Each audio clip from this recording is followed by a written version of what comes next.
Assalamualaikum warahmatullahi wabarakatuh. Selamat malam teman-teman semuanya. Saya ucapkan selamat malam karena saya membuat video ini di malam hari. Dan semoga saja teman-teman tidak bosan untuk mendengarkan suara saya dan tetap mempunyai semangat pagi. Nah, ini adalah pertemuan kita yang kedua. Kita akan membahas mengenai teori dan prinsip etika.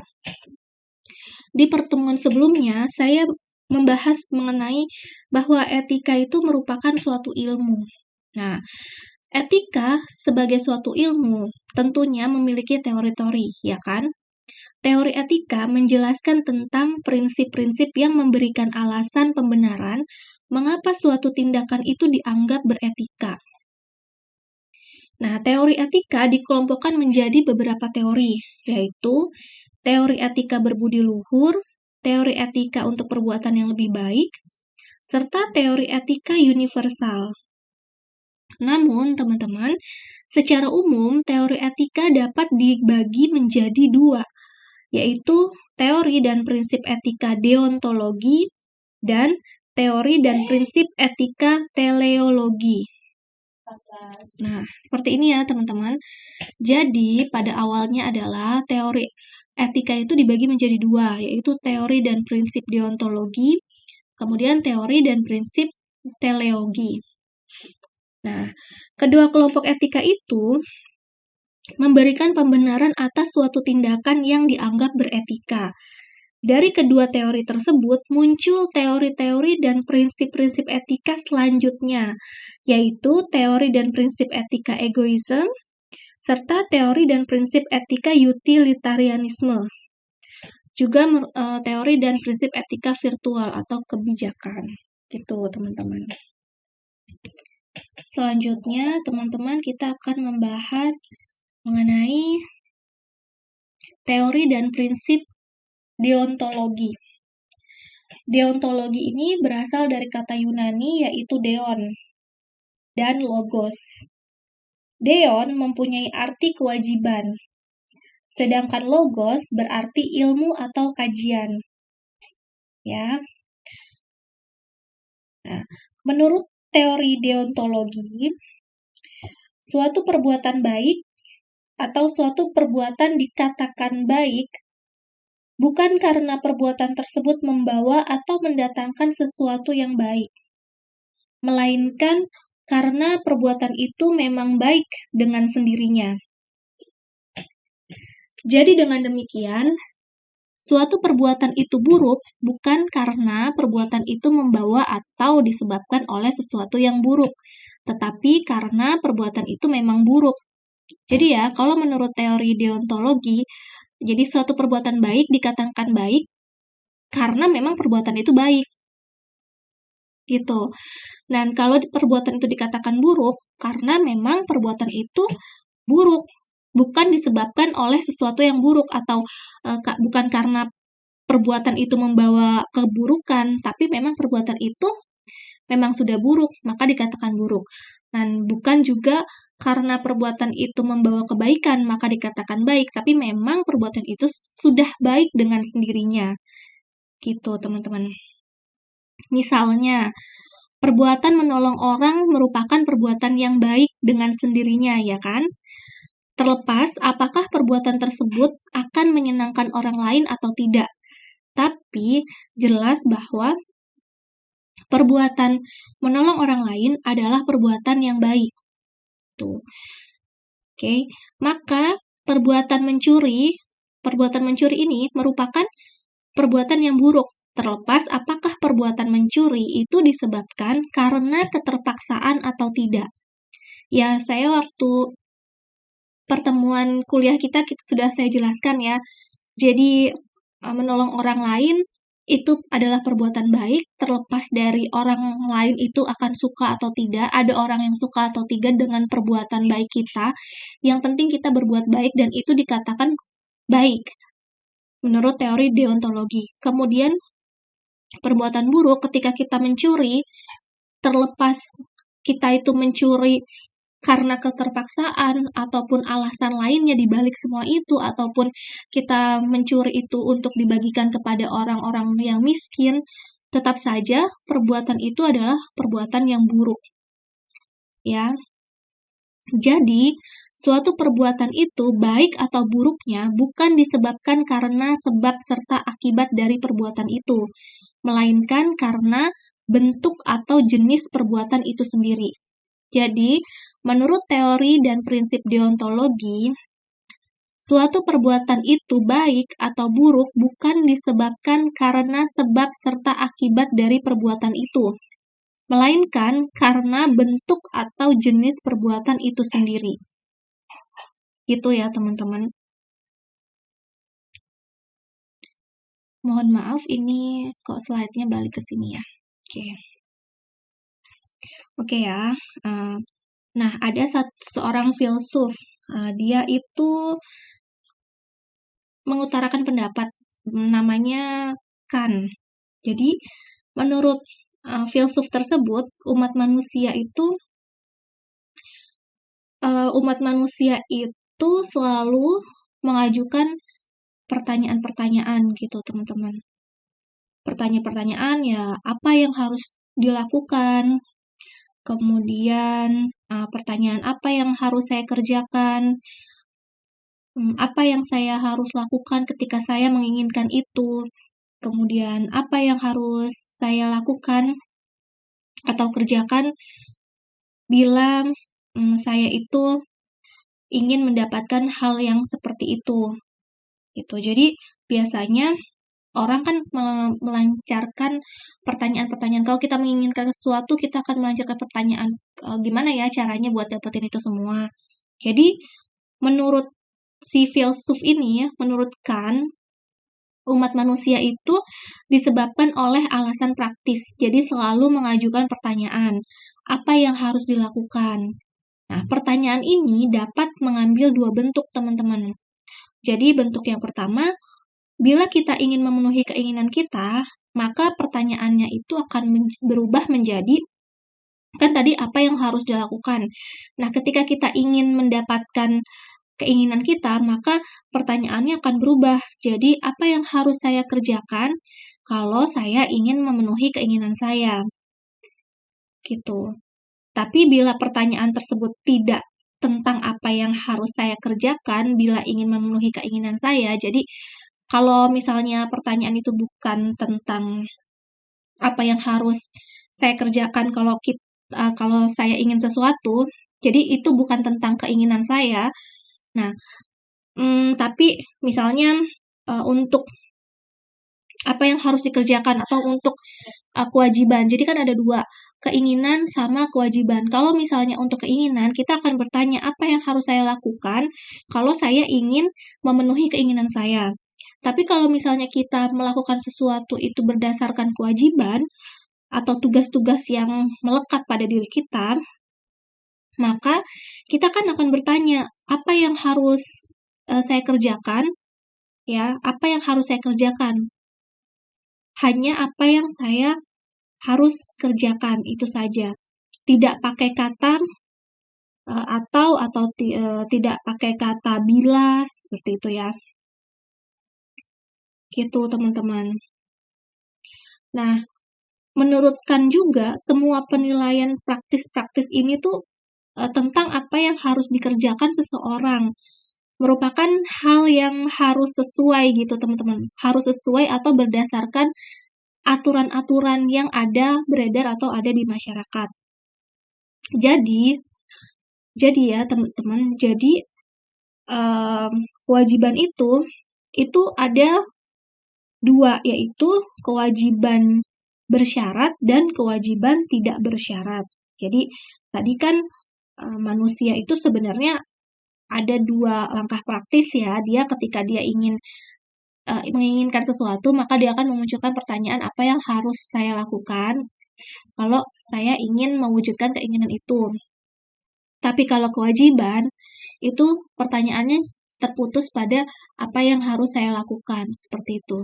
Nah, kewajiban sendiri itu dibagi menjadi dua, yaitu kewajiban bersyarat dan kewajiban tidak bersyarat. Kewajiban bersyarat yaitu kewajiban yang ditentukan oleh beberapa keinginan atau kecenderungan sebelumnya. serta hasrat dari seseorang itu. Jadi, kewajiban bersyarat itu adalah kewajiban yang ditentukan oleh beberapa keinginan atau kecenderungan sebelumnya atau hasrat sebelumnya. Kemudian, kewajiban yang tidak bersyarat merupakan kewajiban karena kerelaan dari subjek itu sendiri. Itu. Oke. Nah, bila kita membuat keputusan didasarkan pada kewajiban bersyarat, maka apa yang menentukan baik atau buruknya suatu perbuatan adalah apakah keputusan untuk melakukan suatu perbuatan itu dengan maksud agar tujuan tertentu tercapai. Jadi, jika kita membuat keputusan didasarkan pada kewajiban bersyarat, maka apa yang menentukan baik dan buruknya suatu perbuatan adalah keputusan untuk melakukan suatu perbuatan itu dengan maksud dan tujuan tertentu, agar maksud itu tercapai, atau agar tujuan itu tercapai, gitu ya teman-teman. Misalnya, bila kita menghadapi ujian di akhir semester, terus kita ingin lulus dengan indeks prestasi yang baik, gitu, atau kita pengen lulus dengan IPK yang baik, maka kita harus belajar dengan sungguh-sungguh. Tapi kita juga bisa melakukannya dengan cara mencontek. Namun, kalau misalnya ketahuan, akan merugikan diri kita sendiri, ya kan? Jadi, kita akan dihadapkan dengan dua pilihan, mau belajar sungguh-sungguh atau kita mencontek. Jadi, belajar dengan sungguh-sungguh akan mencapai tujuan, yaitu lulus dengan indeks prestasi yang baik. Itu merupakan perbuatan yang dikelompokkan sebagai aturan hipotesis atau aturan yang kalau teman-teman belum belajar Metopens, jadi saya akan jelaskan sedikit. Jadi hipotesis itu adalah suatu dugaan yang merupakan hasil dari pemikiran, dari teori-teori, dari kajian-kajian gitu teman-teman. Jadi ketika kita mau melakukan penelitian kan kita melakukan dari sekian banyak latar belakang, kemudian alasan kita meneliti, maka akan muncullah hipotesa atau hipotesis kita gitu. Yang mana hipotesis itu dugaan tersebut itu akan dicari tahu kebenarannya. Seperti itu ya teman-teman. Nah, dalam kasus ini kalau kewajiban bersyarat itu disebut atau kewajiban bersyarat itu disebut sebagai aturan hipotesis. Dan kewajiban tidak bersyarat itu disebut sebagai aturan kategorikal. Gitu ya teman-teman. Jadi kan itu merupakan hipotesis. Ketika kita ingin mendapatkan IPK yang baik, maka kita akan belajar dengan sungguh-sungguh. Maka logikanya gini. Kan tadi kita pengen mendapatkan hasil ujian akhir yang baik atau IPK yang baik. Kita mau menghadapi ujian, kemudian kita ingin mendapatkan hasil yang baik. Ya kan? Maka apa yang harus kita lakukan? Kita kan berpikir mencari caranya. Ya kan? Mencari cara. Cara yang pertama, kita harus belajar agar ujian kita baik. Apakah dengan belajar kita akan mendapatkan nilai yang baik? Kemudian ataukah dengan mencontek? Gitu. Dan seperti pertemuan sebelumnya, ketika kita mau memutuskan sesuatu, kita harus melihat kemungkinan jangka panjang dan jangka pendeknya, ya kan? Terus sikap-sikap beretika yang bisa kita pilih. Nah, di situ ada dua pilihan. Pilihan yang pertama, kita harus belajar dengan sungguh-sungguh, maka tidak ada resiko di dalamnya. Itu hanya akan membawa keuntungan bagi kita belajar, kita dapat ilmu, kemudian kita juga bisa lulus dengan ujian dengan baik, kita bisa mengerjakan ujian dengan baik karena kita belajar, dan tentunya nilai ujian kita akan mendapatkan skor yang baik. Sedangkan ketika kita mencontek, itu konsekuensinya adalah ketika ketahuan, maka mungkin kita akan dieliminasi atau kita akan langsung digagalkan oleh pengawas atau oleh dosen kita. Jadi, itu akan merugikan bagi kita dalam jangka panjangnya ataupun jangka pendeknya. Sehingga mana hipotesa yang lebih baik. Jadi kita akan berhipotesis, oh iya kalau kita belajar, maka kita akan mendapatkan nilai yang baik. Seperti itu ya teman-teman.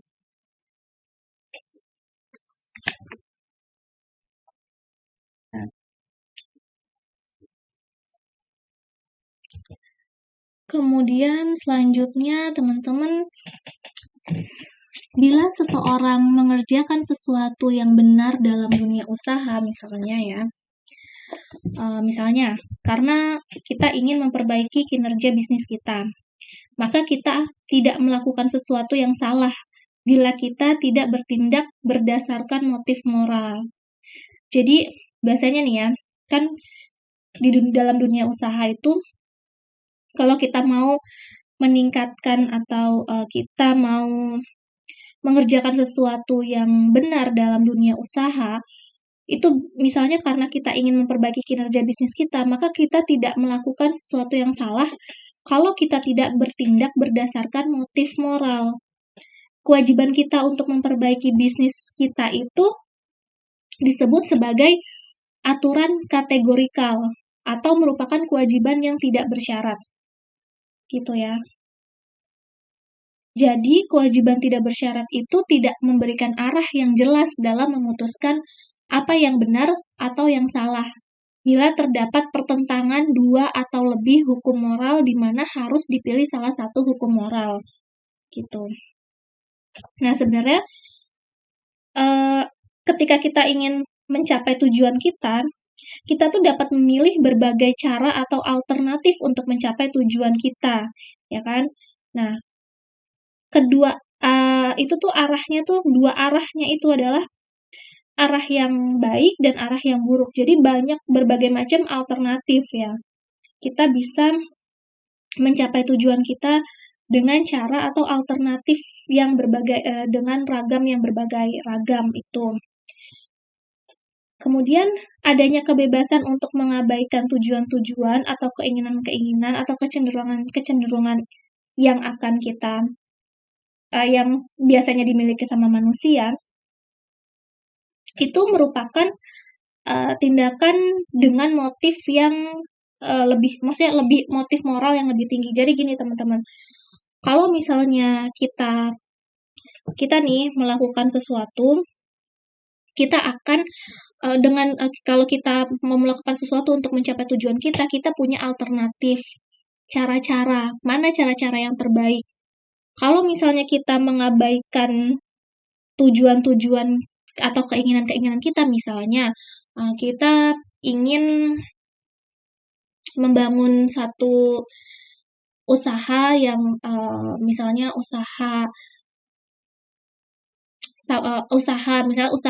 yang berkaitan dengan bidang pencucian atau sabun gitu. Dan itu kan limbahnya kita akan punya berbagai macam alternatif untuk membuat keputusan apakah limbahnya itu dibuang ke sungai atau kita punya tempat limbahnya sendiri. Gitu. Maka kita akan memilih untuk membuang limbah itu ke dalam penampungan kita sendiri sehingga tidak mencemari lingkungan seperti itu. Ada juga teman-teman yang kita bekerja sebagai volunteer misalnya dan kita mengabaikan tujuan-tujuan kita tidak mementingkan kepentingan kita, malah kita mementingkan kepentingan atau tujuan dari masyarakat tertentu atau orang tertentu.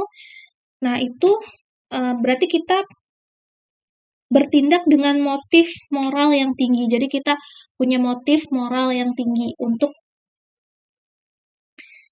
melakukan perbuatan tersebut gitu ya teman-teman. Nah, gini.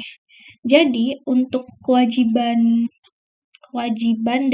atau kewajiban yang tidak bersyarat ini Jadi untuk kewajiban yang tidak bersyarat ini, itu ada 2 rumusan teman-teman yang bisa kita simpulkan ya kan. Rumusan yang pertama dari kewajiban tidak bersyarat itu adalah bertindak sedemikian atau bertindak sedemikian rupa sehingga kita dapat berkehendak memaksimalkan tindakan kita untuk menjadi hukum yang universal gitu. Jadi memaksimalkan merupakan alasan untuk bertindak. Jadi yang pertama itu rumusan dari kewajiban tidak bersyarat yang pertama adalah bertindaklah sedemikian rupa sehingga kita dapat berkehendak memaksimalkan tindakan yang akan kita lakukan untuk menjadi hukum yang universal. Jadi misalnya gini, misalnya kita minjem uang dari teman kita, tapi di saat kita jangka waktu untuk mengembalikan uang, ternyata kita tidak punya uang. Nah, selanjutnya kita itu memutuskan untuk tidak membayar meskipun teman kita itu membutuhkan uang itu. Karena kita tidak ingin repot-repot ya, kita kan nggak mau repot-repot cari pinjaman lagi hanya untuk membayar utang yang kita utangkan ke teman kita. Jadi kita nih berhutang ke teman kita, terus pada saat waktunya bayar, kita tuh nggak mau bayar karena kita nggak bisa bayar, kan? Kita nggak bisa bayar karena kita tidak mampu membayar pada saat itu. Jadi kita memutuskan untuk tidak membayar meskipun kita tahu nih teman kita itu membutuhkan uang itu. Tapi kita nggak mau berusaha untuk membayar. Kita juga nggak mau repot-repot minjem uang dari bank misalnya atau dari sumber pinjaman lain. Gitu. Jadi dan lagi pula kita tahu nih kalau teman kita itu tidak menekan kita atau memaksa kita untuk melunasi utang kita pada saat itu. Jadi kita ya udah santai. Nah, alasan kita untuk tidak membayar pinjaman itu ya berarti alasannya adalah susah untuk bayarnya. Ya susah bayar dengan berbagai macam alasan. Nah, males kita pinjam uang lagi, masa gali lubang tutup lubang. Lagian juga teman kita tuh nggak nagih kok, nggak maksa kok harus dilunasin sekarang. Jadi alasannya tuh susah ya buat bayar. Jadi kita tuh memaksimalkan tindakan kita menjadi tidak membayar hutang, ya kan? Karena alasan-alasan itu pertama aku belum ada uang nih. Yang kedua ya udah teman kita juga nggak maksa kok. Yang ketiga lagian susah juga cari pinjaman ke tempat lain. Masa gali lubang tutup lubang dan lagi pula juga teman kita nggak maksain buat bayar sekarang kok. Jadi ngapain kita bayar sekarang? Nah, hal-hal itu membuat kita memaksimalkan tindakan kita itu menjadi tidak mau membayar atau tidak membayar hutang. Gitu. Karena hal-hal itu tadi, alasan-alasan itu tadi ya, hal-hal yang susah untuk dilaksanakan. Kalau bayar utang itu kita nggak bisa, itu susah untuk dilaksanakan. Nah, sekarang kalau kita memaksimalkan hukum universal, yaitu dengan menguniversalkan aturan kita, jadi menguniversalkan aturan kita, jadi mewajarkan aturan kita, mengumumkan aturan kita. Ya udah, aturan kita yaitu apa? Tidak membayar utang. Soalnya ya memang alasannya cukup kuat untuk tidak membayar utang seperti itu menurut kita. Jadi kita menguniversalkan alasan kita itu untuk tidak membayar utang. Nah, kalau misalnya kita menguniversalkan alasan kita itu, apa sih yang akan terjadi kalau setiap orang itu ingkar janji? Setiap orang itu sulit untuk memenuhi atau menepati janjinya. Kan kita kemarin janjinya bayar utang nih, tapi karena kita belum ada uang, terus kita jadi nggak usah bayar. Lagian juga kita nggak mau gali lubang tutup lubang. Lagian kita belum punya uang, nggak mau gali lubang tutup lubang. Lagian temen juga nggak maksa. Nah, kalau misalnya aturan itu kita universalkan, maka yang terjadi adalah praktik secara universal itu tuh menyebabkan kerusuhan ya teman-teman. janji-janji yang dibuat untuk menjamin kalau pembayaran itu akan dipenuhi, kita kan berjanji ya untuk membayar gitu. Kalau janji kita itu akan dipenuhi dan itu sulit dilaksanakan, dan kita juga nggak punya niat baik buat melaksanakannya atau memenuhinya, maka yang terjadi adalah masyarakat itu tidak akan saling percaya. Dan pada saat itu terjadilah satu kerusuhan, gitu teman-teman. Nah, konsekuensinya untuk tidak membayar hutang atau berjanji terus-terusan kasih janji, oke, aku bayar besok aja karena alasan ini dan itu, akan membuat masyarakat itu tidak ingin meminjamkan uang atau menerima janji untuk membayar. Jadi mereka tuh akan males gitu untuk minjemin uang ke kita. Karena kita akan selalu berjanji seperti itu. Jadi mereka nggak mau terima janji dan mereka juga nggak mau minjemin uang. Nah, di sini masalahnya apakah konsekuensi tersebut merugikan atau tidak nih? Konsekuensi itu merugikan, konsekuensi dari aturan universal itu merugikan atau tidak itu, nah ini tuh sebenarnya tidak menjadi faktor yang menentukan. Jadi kewajiban tidak bersyarat menekankan bahwa kita harus berkehendak. Nah, dan itu menjadi hukum universal. Jadi ketika ketika ada kejadian seperti itu, maka timbullah kata antipati dari hukum universal yang tadi kebanyakan kita buat ya kan, dengan berjanji kita nggak bayar utang nggak apa-apa lah karena berbagai macam alasan ini dan itu, sehingga masyarakat udah nggak percaya lagi dan tidak mau menerima janji lagi, maka muncul akibat baru dari hukum universal itu. Maka prasyarat dari membuat janji adalah kepercayaan gitu. Jadi ketika kita percaya maka terjadilah transaksi itu, seperti itu ya teman-teman. Gitu ya teman-teman. Nah, implikasi bagi dunia usaha dan akuntansi itu ya udah jelas. Jadi harus ada atmosfer kepercayaan kalau kita menginginkan dunia usaha itu berjalan dengan baik. Nah, makanya eh, antara kreditor dengan kita, pihak perusahaan itu pasti ada satu trust. Dan bagaimana caranya si kreditor itu mempunyai trust atau kepercayaan ke kita, itu pasti mereka akan membuat prasyarat-prasyarat seperti harus ada agunan dan lain-lain sebagainya. Itu tercipta karena hukum universal yang sudah tumpuk-menumpuk seperti itu ya teman-teman. Gitu. Dan kepercayaan menjadi hukum yang universal yang harus dipahami dan diikuti. Dengan kejadiannya tadi, kejadian kita malas bayar utang dan itu terjadi berulang-ulang kali sehingga teman kita atau masyarakat itu mulai bosan dengan mendengar janji-janji sehingga mulai tidak ada kepercayaan, tidak mau menerima janji lagi, maka di lain waktu muncullah hukum universal, yaitu ketika kita akan bertransaksi maka harus ada unsur kepercayaan, dan ketika ada unsur kepercayaan maka ada syarat-syarat yang harus dilakukan gitu. Makanya ini adalah rumusan dari kewajiban tidak bersyarat, bahwa kewajiban tidak bersyarat itu menghasilkan hukum-hukum atau menghasilkan sesuatu yang diuniversalkan gitu teman-teman ya. Kemudian rumusan yang kedua untuk kewajiban tidak bersyarat ini, setiap orang secara moral, kalau setiap orang secara moral yang sama, itu secara moral yang sama serta harus diperlakukan dengan hormat dan bermartabat.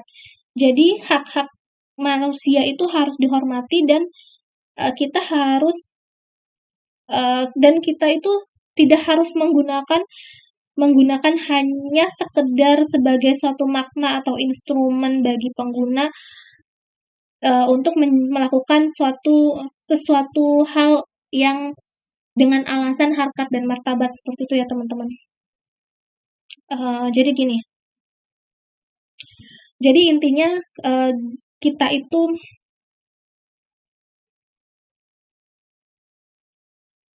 Jadi kita itu tidak boleh mengeksploitasi. Jadi eksploitasi itu tidak harus dilakukan meskipun tadi rumusan yang pertama adalah kehendak ya kan. Kita harus berkehendak dan itu sebenarnya memunculkan hukum universal yang mana apakah itu merugikan atau tidak seperti itu.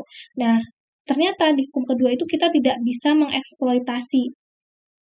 Jadi misalnya menipu pelanggan melalui iklan, ya kan? Iklannya itu menyesatkan yang terlalu heboh, terlalu menonjolkan keunggulan yang mana keunggulan itu sebenarnya tidak seperti itu gitu, tidak setinggi itu. Jadi kan menyesatkan. Nah, ini sebenarnya merupakan bentuk eksploitasi. Nah, tapi beriklan itu tidak, ini contoh ya teman-teman, contohnya. Tapi beriklan itu tidak harus selalu berbangga-bangga atau tidak harus selalu menonjolkan benar-benar kelebihannya, tapi iklan itu harus wajar, wajar saja gitu. Kita mempersuade orang supaya beli produk kita, tapi tidak berlebihan, karena informasi iklan yang berlebihan itu menyesatkan dan itu merupakan bentuk eksploitasi. Eksploitasi atau pemanfaatan pelanggan untuk meningkatkan penjualan atau laba kita. Gitu ya teman-teman. Itu misalnya. Kemudian misalnya lagi ada rekayasa akuntansi untuk mendapatkan pinjaman dari bank. Itu kan merupakan tindakan yang memanfaatkan bank. Kemudian tidak menepati janji merupakan tindakan yang memanfaatkan masyarakat. Terus juga pemanfaatan pemangku kepentingan demi laba. Nah, jadi kita biasanya para akuntan itu dipaksa untuk melakukan rekayasa akuntansi demi kepentingan atau golongan tertentu saja untuk meningkatkan laba. Gitu ya teman-teman. Nah, dan itu di teori deontologi itu merupakan sesuatu yang dilarang. Maka ya teman-teman, kita tuh bingung di sini. Kewajiban tidak teori deontologi ini itu atau kewajiban tidak bersyarat yang ada di teori deontologi itu merupakan sesuatu yang tidak memberikan arahan yang jelas dalam memutuskan apa yang benar atau yang salah bila terdapat pertentangan dua atau lebih hukum moral, di mana harus dipilih salah satu dari hukum moral tersebut. Gitu ya teman-teman. Jadi seperti itu. Maka kita dapat simpulkan bahwa suatu perbuatan atau keputusan, jadi di dalam teori deontologi itu, suatu perbuatan atau keputusan dianggap beretika bukan karena sebab dan akibat dari perbuatan itu, melainkan dikarenakan perbuatan atau keputusan itu sendiri sudah merupakan gambaran bahwa perbuatan itu beretika atau tidak beretika. Ya, mengambil keputusan untuk melakukan kecurangan akuntansi itu merupakan perbuatan yang tidak beretika, teman-teman. Apapun alasan dan tujuannya, ya. Jadi, menurut teori deontologi ini, kan perbuatan itu sudah melekat, sifatnya itu sudah melekat pada perbuatan itu sendiri. Jadi bukan karena sebab dan akibat dari perbuatan itu. Maka, ketika teman-teman menemukan kecurangan akuntansi, itu berarti merupakan perbuatan yang tidak beretika, apapun alasannya. Mau itu alasannya untuk menyelamatkan perusahaan, mau itu alasannya alasan pribadi, atau alasan kedekatan, alasan hubungan istimewa, dan lain-lain. Apapun tujuannya, itu tetap merupakan perbuatan yang tidak beretika. Nah, sebaliknya, walaupun kita memberikan gambaran laporan keuangan yang jujur, kita membuat pelaporan keuangan yang sebenar-benarnya, walaupun perusahaan itu meskipun kalau kita melakukan perbuatan itu ya, maksudnya membuat laporan keuangan dengan sebenar-benarnya, dan meskipun kemungkinannya akan merugikan pihak-pihak tertentu, tapi tetap perbuatan itu merupakan perbuatan yang beretika. Gitu.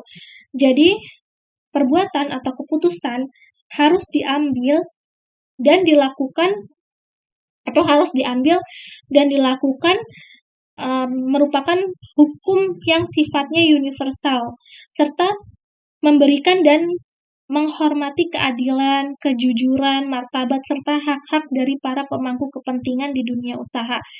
Jadi, teman-teman, perbuatan atau keputusan yang diambil atau dilakukan itu harus merupakan hukum yang sifatnya universal. Tadi kan kalau di teori deontologi untuk kewajiban yang tidak bersyarat itu ya hukumnya berupa sifatnya universal dan harus menghormati harkat dan martabat kejujuran. Maka nilai-nilai tersebut harus dijadikan hukum universal. Gitu teman-teman. Tapi memang dalam penerapannya praktek dari etika deontologi itu sulit karena standar penerapannya itu tinggi gitu teman-teman. Karena standarnya tinggi. Karena kita menilai perbuatan itu baik atau buruk itu tidak berdasarkan alasannya, tujuannya kita melakukan itu, tapi karena perbuatan itu sudah baik dan buruknya itu sudah melekat pada teori tersebut, sudah melekat pada perbuatan tersebut. Nah, sedangkan pada praktiknya kita akan menemui dilema-dilema yang mana kita terpaksa melakukan itu karena kalau tidak melakukan itu maka ada konsekuensi lain yang lebih buruk dari itu, seperti itu. Ya, tapi kalau menurut teori deontologi itu melanggar etika. Nah, itu maka penerapannya sulit karena itu sangat tinggi ya. Jadi tinggi kasusnya. Sorry ini ke ini. Nah, kita akan membahas teori dan prinsip etika teologi. Teologi berasal dari kata Yunani, yaitu telos dan logos. Telos berarti tujuan, sasaran, akibat, dan hasil. Sedangkan logos berarti ilmu dan kajian. Menurut teori ini, teori teleologi, itu perbuatan baik itu atau beretika, perbuatan baik atau beretika bila tujuannya baik, serta membawa akibat yang baik dan berguna. Sebaliknya, kalau perbuatan itu dianggap tidak baik atau tidak beretika, bila akibat dari perbuatan tersebut atau tujuan dari perbuatan tersebut itu memang tidak baik. Gitu ya, teman-teman.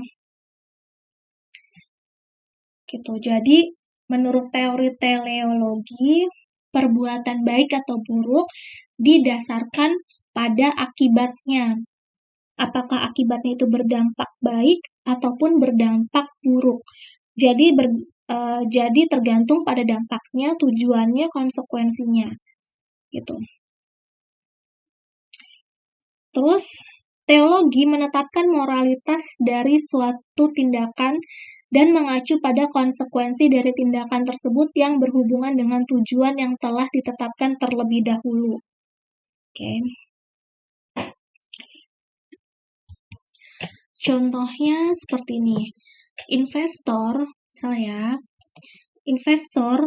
atau penanam modal itu mempertimbangkan suatu investasi apakah baik atau buruk, bermanfaat atau tidak bermanfaat didasarkan pada hasil yang diharapkan atau expected return-nya.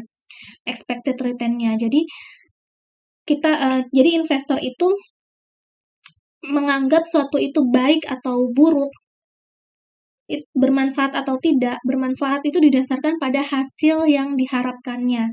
Bila hasil yang sebenarnya diperoleh itu berada di bawah harapan dari investor, maka keputusan investasi tersebut dianggap keputusan investasi yang buruk. Sebaliknya, bila hasil yang sebenarnya diperoleh itu lebih besar daripada harapan investor, maka keputusan investasi tersebut dianggap sebagai keputusan yang baik dan berguna. Itu ya teman-teman. Maka di teori dan prinsip teleologi ini berdasarkan tujuannya, sasarannya, akibatnya, dan hasilnya. Itu ya, teman-teman. Nah, penerapan pemikiran moral teleologis ini itu dapat dilakukan bila berhadapan dengan dilema akuntansi. Misalnya, seorang direktur perusahaan dengan sengaja melakukan manipulasi catatan akuntansinya dikarenakan adanya permasalahan likuiditas, misalnya gitu. Nah, permasalahan likuiditas ini itu diyakini sama direktur itu akan membaik pada 1 atau 2 periode. Jadi gini, si direktur itu beranggapan bahwa misalnya 2 periode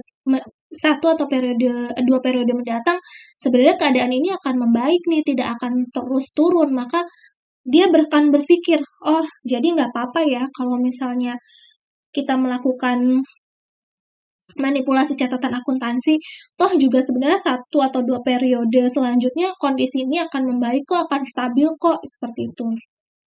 Nah, kita ini sebagai seorang akuntan, apakah kita akan membiarkan saja penyajian laporan yang keliru tersebut?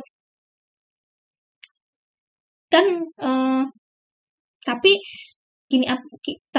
alasannya adalah untuk menyelamatkan perusahaan dan juga karyawan. Kalau misalkan perusahaannya kita menyajikan laporan keuangannya yang sejujur-jujurnya, nanti investor akan menarik investasinya, kemudian perusahaan jadi bangkrut, kemudian banyak karyawan yang kehilangan pekerjaan. Ataukah kita memanipulasi laporan keuangan supaya masih terlihat bagus, supaya investor itu tetap ada di kita, karena kita yakin 1 atau 2 periode lagi nanti kondisi kita akan stabil lagi kok, seperti itu. Ya, itu merupakan dilakukan ya, itu karena itu bisa dilakukan di akuntansi. Jadi penerapan pemikiran moral teleologis ini dapat dilakukan bila berhadapan dengan dilema akuntansi. Gitu. Beda sama tadi teori deontologi. Kalau deontologi kan memang benar, salah, maksudnya benar dan salahnya, baik dan buruknya itu melekat pada perbuatannya. Kalau teori teleologi itu melekat pada tujuannya. Apakah tujuannya itu baik atau buruk. Jadi dengan kata lain ya, teori ini menentukan apakah suatu tindakan itu baik atau buruk itu didasarkan pada konsekuensi ya, teman-teman. Konsekuensi atas tindakan yang kita lakukan yang berhubungan dengan tujuan kita apa gitu.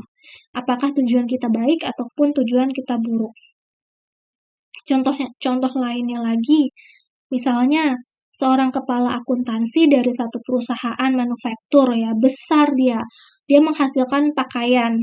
Nah, perusahaan tersebut itu dia mencoba untuk memutuskan apakah dia akan melakukan outsourcing atas produksi pakaiannya, ataukah dia akan mempekerjakan karyawan. Kalau tujuannya itu adalah untuk memperoleh pertumbuhan keuangan ya, dan juga tujuan si manajemen itu untuk meningkatkan labanya dia, untuk meningkatkan perusahaannya dia, gitu.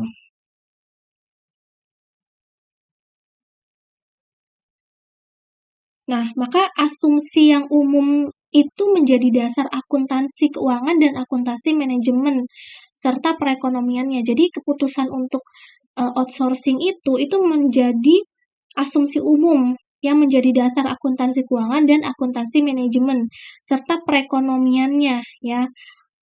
Dan itu merupakan konsekuensi yang dianggap relevan atau sesuai. Jadi di teori teleologi ini, kita ngambil outsourcing daripada kita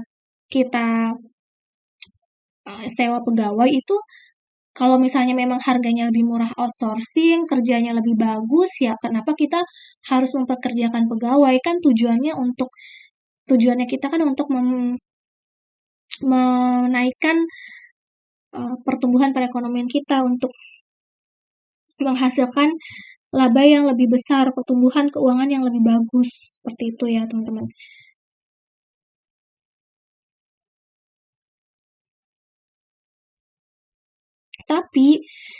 Tapi kalau tujuan perusahaannya itu dia pingin karyawan yang jujur, karena kan kalau outsourcing kita nggak tahu, karena kita nggak ngetes. Itu kita ngambil dari perusahaan outsourcing. So, kita tidak melihat sendiri, kita tidak mengetes sendiri bagaimana karyawan tersebut. Tapi kalau kita punya karyawan yang memang kita rekrut sendiri, itu sudah ikut kita sudah lama, kita sudah tahu dedikasi mereka, kita sudah tahu karakteristiknya mereka, kesetiaannya mereka.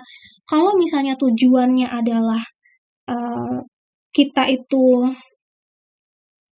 kejujuran, gitu, kesetaraan dan lain-lain sebagainya gitu, itu maka untuk melakukan outsourcing kita harus melakukan pertimbangan yang lebih lanjut atau pertimbangan lebih luas lagi. Gitu ya. Nah, tapi di sini di teori teleologi teologi itu akan muncul pertanyaan gini teman-teman. Gimana kita bisa menetapkan tujuan? Ya kan? Kan ini katanya teori teleologi ini kan berdasarkan tujuannya baik atau buruk. Lalu bagaimana kita bisa menentukan tujuannya itu baik atau buruk? Ya kan? Terus siapa sih yang harus menetapkan tujuan tersebut? Terus juga apakah tujuan tersebut itu baik bagi kita gitu seorang akuntan, terutama kita ya sebagai profesi kita ya, kita akan bertanya apakah siapa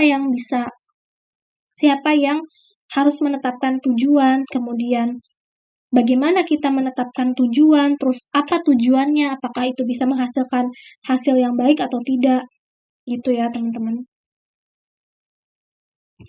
Selanjutnya teman-teman, kalau misalnya teori deontologi itu tadi sering dikritik karena menghasilkan aturan-aturan yang terlalu general atau terlalu umum dalam memecahkan masalah atau dilema etika. Itu kan terlalu umum ya, hanya melekat kepada apakah perbuatan itu baik dan buruk. Sudah melekat pada perbuatannya, padahal ada sisi-sisi lain yang memang harus diperhatikan, tidak bisa saklek seperti itu ya, tidak ada hal-hal yang tidak bisa dilihat secara hitam dan putih, ada area yang abu-abu atau gray area, sehingga kita memerlukan kajian lebih lanjut. Nah, muncullah teori teleologi. Nah, teori teleologi ini juga sebenarnya dikritik juga karena kita kan nggak mungkin untuk menentukan konsekuensi dari setiap tindakan yang kita lakukan gitu. Karena kalau kita karena setiap tindakan itu kan urutan ya teman-teman. Konsekuensinya kita nggak bisa terus-terusan kita berpikir. Karena kalau misalnya satu kita pikirkan konsekuensinya, kemudian nanti konsekuensi akan menghasilkan konsekuensi akan menghasilkan konsekuensi. Jadi bingung nanti konsekuensi yang mana ini yang harus kita kedepankan seperti itu. Kita mau ambil suatu perbuatan dengan konsekuensi yang mana, kan? Kemudian juga teori teleologi ini itu bisa digunakan untuk membenarkan beberapa tindakan yang buruk atau tidak baik. Jadi seperti tadi ya, kalau misalnya memalsukan laporan keuangan gitu, itu kan sebenarnya ke perbuatan yang tidak baik itu, ya kan? Tapi di teori ini bisa dibenarkan karena tujuannya asal dengan tujuan yang baik, seperti itu kan. Nah, makanya tadi saya sudah bilang bahwa di dalam akuntansi teori teleologi ini sering sekali diterapkan karena oh ya tujuannya baik. Tapi kan justru kelemahannya adalah teori ini dapat digunakan untuk membenarkan beberapa tindakan yang buruk atau tindakan yang tidak baik.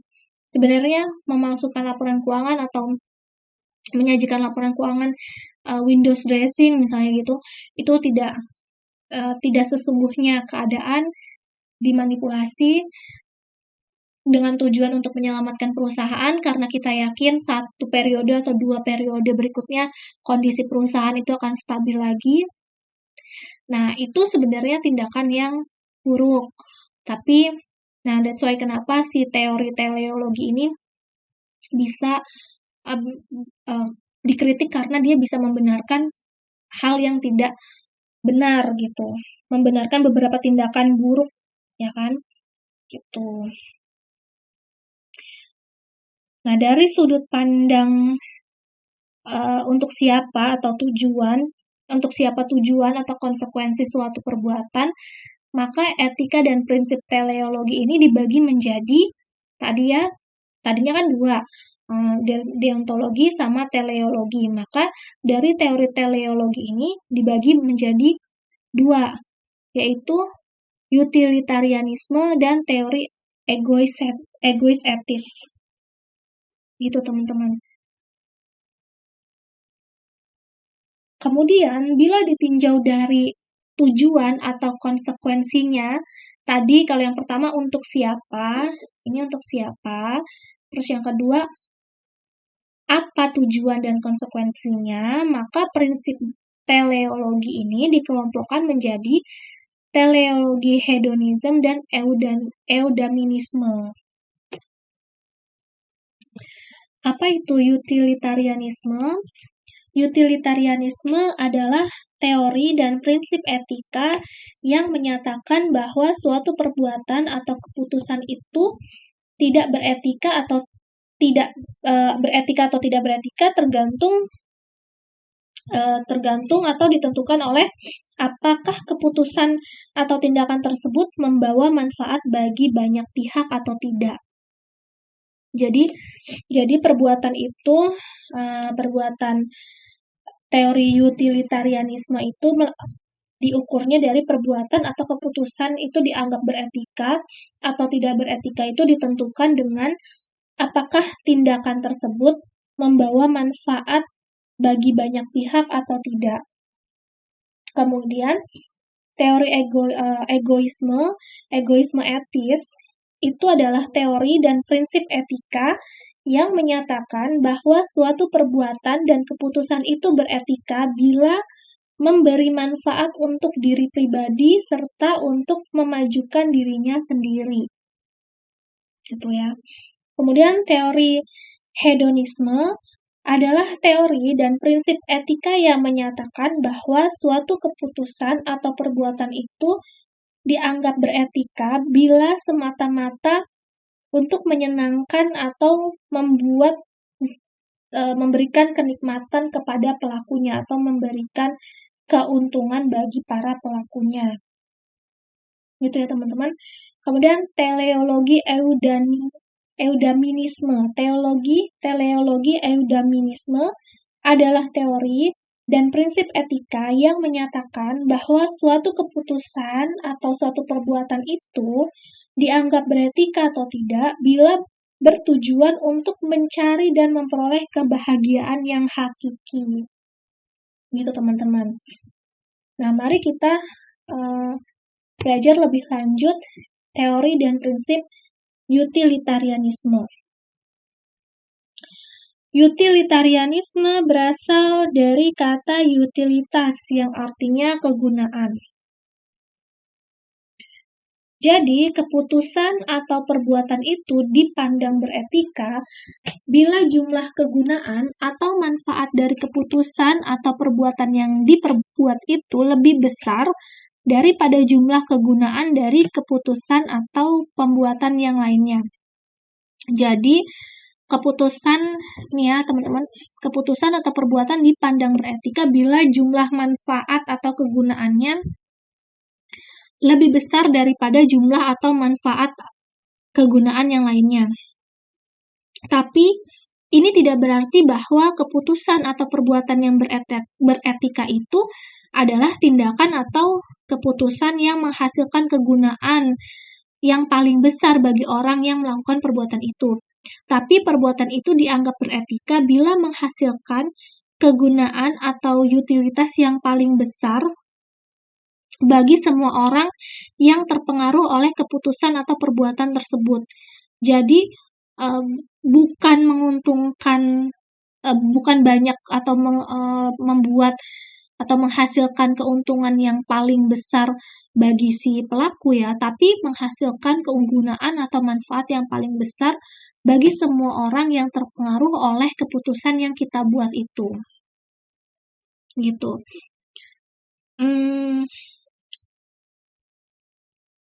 Misalnya gini, seorang akuntan merencanakan dan mengatur untuk melakukan skema kiting, di mana kiting itu dia mengambil setoran piutang dari pelanggan perusahaan untuk disimpan di rekening pribadinya selama beberapa hari. Karena gini teman-teman, kan kalau konsepnya bank itu ya, kalau pada tanggal-tanggal tertentu itu kan dia akan melakukan pemberian bunga tabungan gitu ya teman-teman.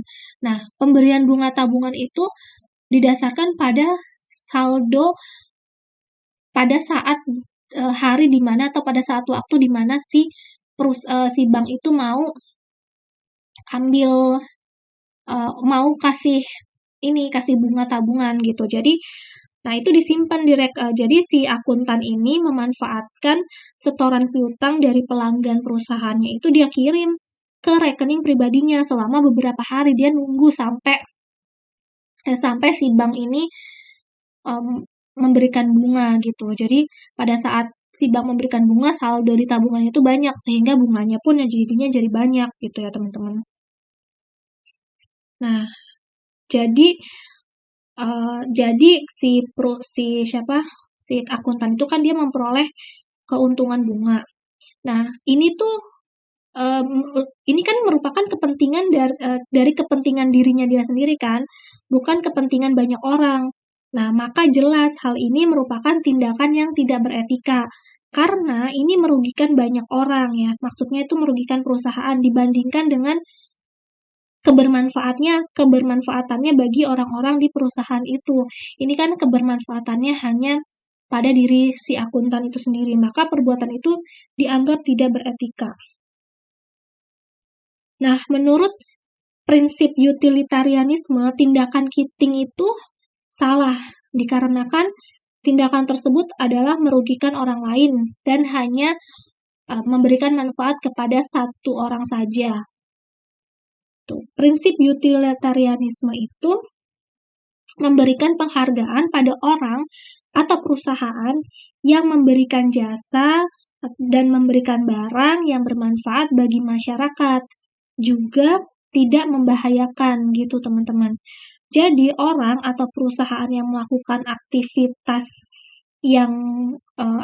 itu hasilnya tuh lebih merugikan dibandingkan menguntungkan, maka itu dianggap tidak beretika dan itu melanggar prinsip utilitarianisme.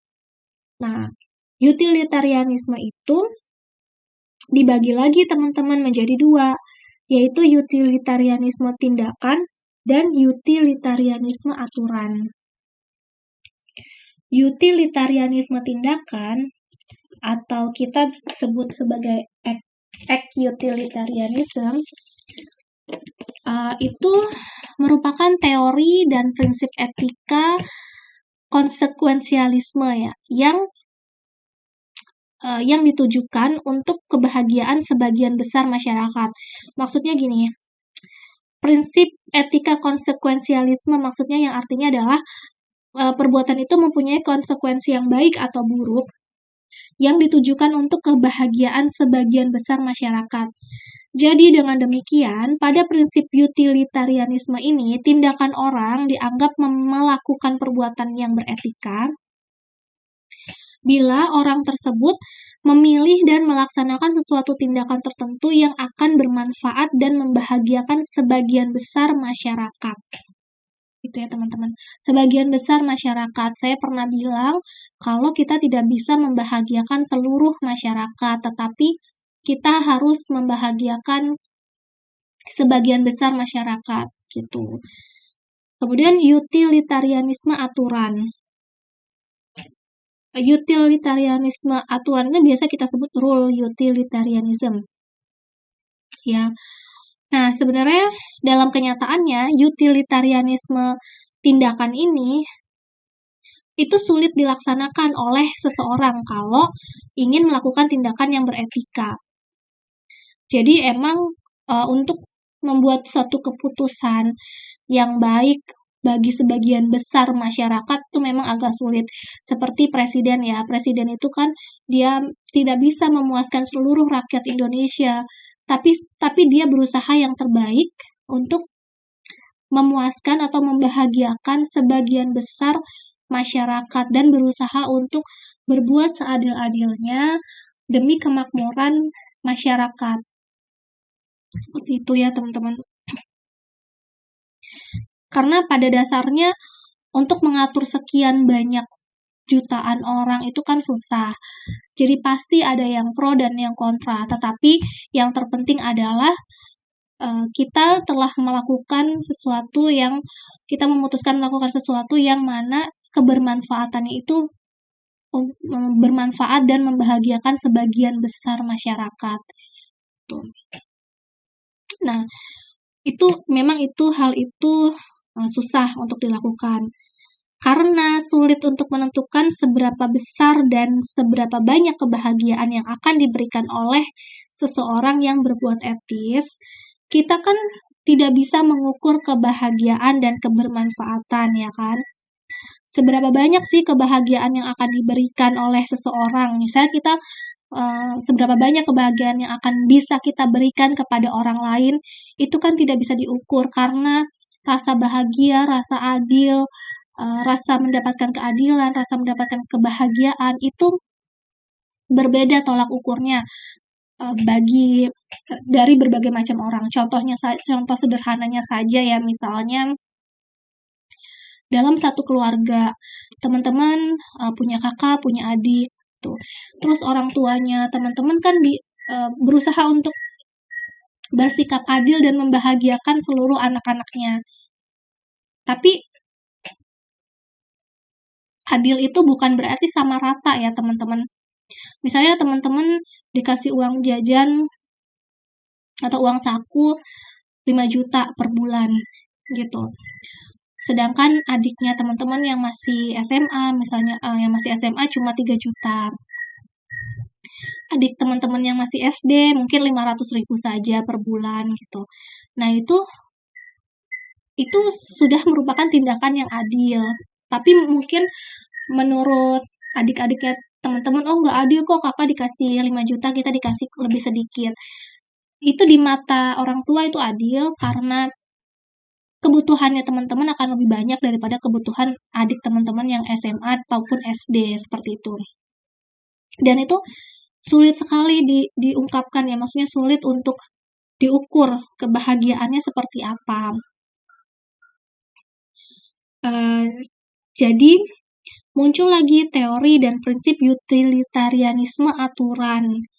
Prinsip utilitarianisme aturan menyatakan bahwa seseorang melakukan perbuatan yang beretika bila melakukan suatu perbuatan tertentu yang bermanfaat dan membahagiakan sebagian masyarakat sesuai dengan ketentuan-ketentuan tertentu. Ya, jadi muncullah tolak ukur bahagia, tolak ukur keadilan itu seperti apa. Karena tadi kebahagiaan itu tidak bisa diukur, sulit untuk mengukur karena setiap orang akan berbeda-beda sudut pandangnya, sehingga muncullah teori baru yaitu utilitarianisme aturan yang menyatakan bahwa seseorang melakukan tindakan yang beretika bila melakukan suatu perbuatan tertentu yang bermanfaat dan membahagiakan sebagian masyarakat sesuai dengan ketentuan-ketentuan tertentu. Kemudian kita ke teori dan prinsip egoisme. Jadi bagi para penganut teori dan prinsip etika egoisme, prinsip umum atau prinsip yang umum yang dipahami dan dijalankan adalah seseorang harus melakukan atau harus selalu bertindak untuk kepentingan dirinya sendiri. Jadi banyak orang yang menganggap prinsip tersebut tidak beretika. Tapi prinsip ini merupakan prinsip yang mendukung kepentingan diri sendiri dan pada pandangan masyarakat, kepentingan diri sendiri atau sikap egois itu dianggap salah di mata masyarakat. Itu ya. Jadi bagaimana dong prinsip yang mendukung sikap ini? Prinsip ini kan mementingkan diri sendiri atau bertindak egois. Tapi kenapa itu menjadi suatu teori etika gitu? Kenapa? Nah, para pendukung teori egoisme ini mereka punya pendapat teman-teman bahwa mengejar kepentingan diri sendiri adalah sesuatu hal yang baik.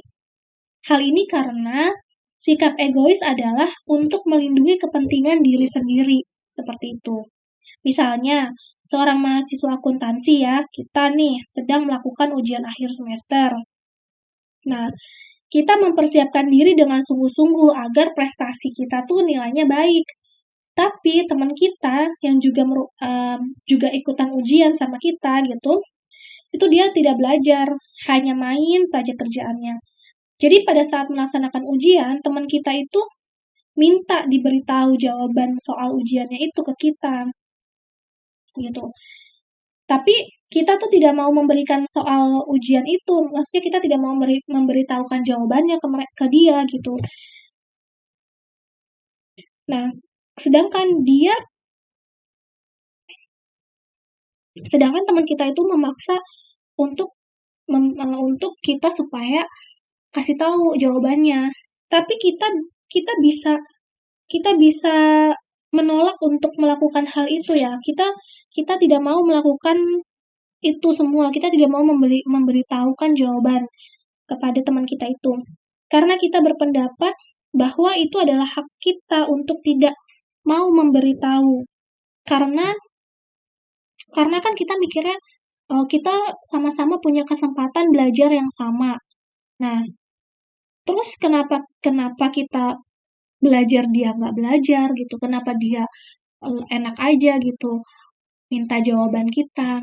Sedangkan konsekuensinya kalau misalnya kita kasih jawaban ke dia, itu seandai kata dikasih tahu, andai kita ketahuan, maka konsekuensinya adalah hasil ujian kita kan bisa dibatalkan. Gitu. Tapi kalau kita nggak mau kasih tahu teman kita, nanti pertemanan kita sama teman kita itu rusak. Tuh.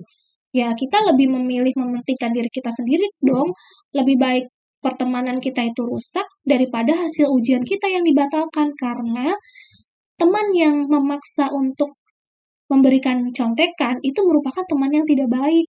Jadi buat apa dipertahankan? Ya mendingan kita mempertahankan hasil ujian kita karena hasil ujian kita itu akan berpengaruh kepada masa depan kita. Jadi gitu. Jadi dalam hal ini kita boleh untuk tidak solidaritas. Jadi egoisme itu tidak selalu salah. Gitu. Walaupun itu mementingkan diri sendiri itu tidak selalu salah, tergantung dari konteksnya. Inilah mengapa para penganut teori egoisme itu membenarkan sikap egois karena sikap egois itu dilakukan untuk melindungi diri sendiri. Gitu teman-teman. Nah, menurut prinsip teori egoisme itu, sikap kita untuk menolak memberitahu itu merupakan sikap egoisme etis. Jadi, egois yang etis gitu ya teman-teman. Ya, egois etis yang mana mementingkan diri kita sendiri itu dapat dibenarkan. Karena perilaku mementingkan diri kita itu dilakukan untuk kepentingan yang lebih benar dan bermartabat, yaitu kejujuran. Itu ya, teman-teman. Maka perilaku mementingkan diri yang kita lakukan itu untuk kepentingan yang lebih benar dan lebih bermartabat. Makanya itu dibenarkan. Walaupun itu egois, kita nggak solidaritas. Teori dan prinsip egoisme ini dapat dibenarkan bila hal ini dilakukan dengan tujuan atau konsekuensi yang lebih luhur. Tapi bila sikap mementingkan diri sendiri itu dilakukan hanya untuk kenikmatan diri sendiri, hanya untuk mementingkan diri sendiri, bukan untuk tujuan yang luhur, maksudnya gini, kita di egoisme itu kita memang mementingkan diri kita sendiri, tapi kan untuk konsekuensi yang luhur. Nah, kalau konsekuensinya tidak luhur, konsekuensinya hanya untuk kenikmatan diri kita sendiri, dan itu juga merugikan orang lain, nah itu akan muncul sikap hedonistis ya, hedonisme gitu. Jadi akan muncul sikap hedonistis gitu.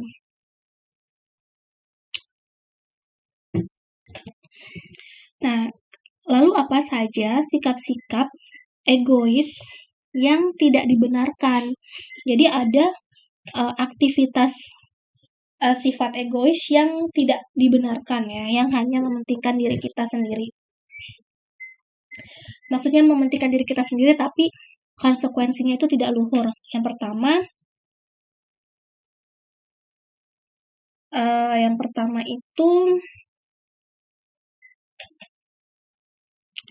sikap egois itu tidak sesuai dengan aktivitas kemanusiaan, seperti sikap memberikan nasihat serta sikap bersahabat yang benar.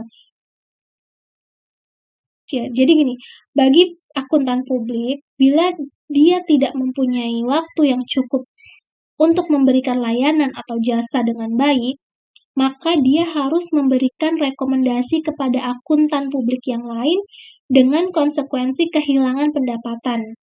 Jadi, seorang akuntan publik yang tetap mempertahankan kliennya meski dia tidak dapat memberikan layanan atau jasa yang baik, itu merupakan sikap yang egois. Dan hal ini secara etika tidak dibenarkan karena tidak sesuai dengan aktivitas kemanusiaan, tidak mempunyai konsekuensi yang luhur, gitu. Karena kan ini bisa berdampak pada tidak profesionalnya kita dalam melaksanakan tugas yang harus kita lakukan, gitu. Kemudian yang kedua, terdapat penyimpangan atau anomali yang aneh yang melekat pada sikap egois. Nah, doktrin dari teori egoisme ini menyatakan bahwa tidaklah etis bila teori atau sikap egois ini diajarkan kepada orang lain. Ya, padahal ini semua wajar saja untuk diajarkan. Tapi hal ini merupakan suatu keanehan karena satu teori atau prinsip seharusnya diajarkan dan disebarluaskan kepada orang lain. Jadi ada masyarakat atau kelompok-kelompok yang berpendapat bahwa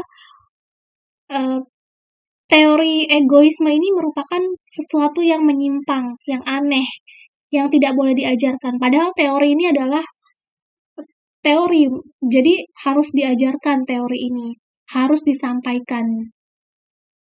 Itu adalah aktivitas egois yang tidak dibenarkan. Kemudian yang ketiga adalah egoisme ini didasarkan pada pandangan egosentrik yang menyimpang.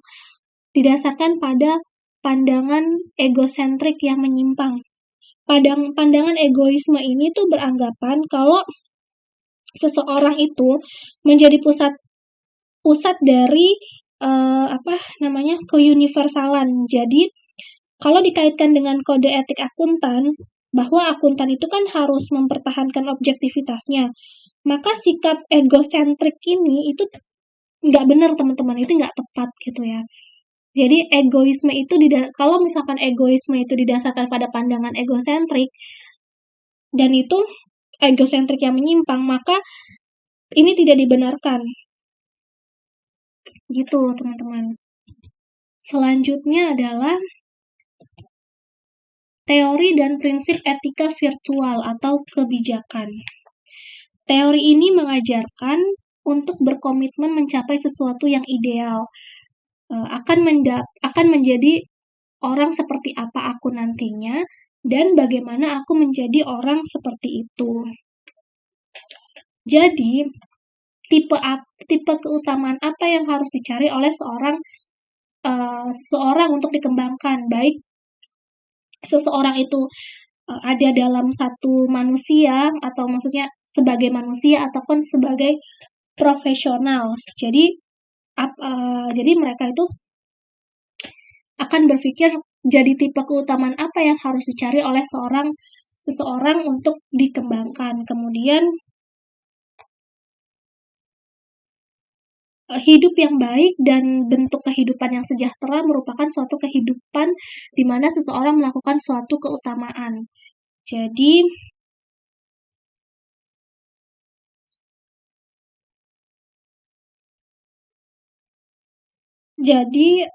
kita itu hidup dengan baik merupakan bentuk kehidupan yang sejahtera, itu yang menjadi tujuan kita.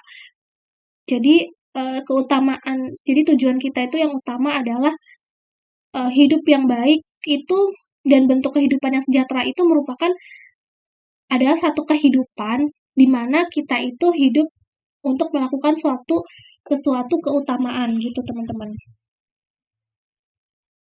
Nah, sesuatu keutamaan itu gimana sih kalau kita sebagai akuntan?